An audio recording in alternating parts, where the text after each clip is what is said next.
plus de 15 jeunes ñoo faatu ñu retrouver leen fële ca géeju Ouakam dañ doon jël gaal gi pour dem Europe. man duma leen juger te dama leen di ñaanal yàlla xaaree leen àjjana yërëm leen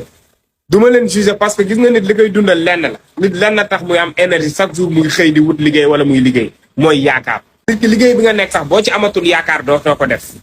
danga koy bàyyi wala doo ko def bu baax nit yaakaar rek moo koy dundal ñooñu jël gaal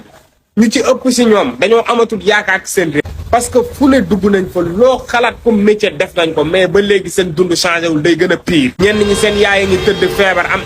insuffisance rénale mënuñ koo faj ñenn ñi seen wayjur bu góor làkku ñu war a téye famille bi dundal famille bi amuñ 1000 francs buñ dundee par jour. buñ demee ba amatuñ yaakaar ci seen réew lu leen waaye mën a proposer lépp lu ñu gis dañ koy tante même bu laajee seen bakkan bi parce que amatuñu espoir et l'espoir fait vivre. moo tax nguur gi nañu bàyyi di tas yaakaaru jeunesse bi. yéen ñi nga xamante ni yéen a ngi fii ci réew mi li ma leen di conseillé mooy ku bëgg a tukki na nga jaar ci yoon bu légal. ki bëgg a toog liggéey ci dëkk bi na nga gëm sa bopp jàpp ni mën nga fi génnee même donte day metti mais bul mës a perte espoir. jàppal ni mën na tar tay pendant 10 ans 20 ans mais un jour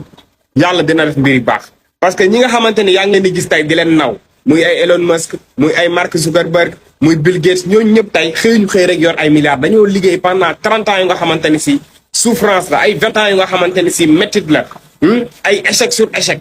ba keroog ñuy xëy tey tekki mais ñun ñoom li ñu am rek la ñuy gis mais gisuñ ñoom fi ñu jaar nañu gën a gëm suñu bopp ñu jàpp que ni ñun fii ñu nekk mën nañ fi tekkee wala bu dee feneen la itam l'essentiel mooy lépp looy def na nga ko teg ci yoon bañ a jaar ci gaal bañ a jaar feneen ak feneen.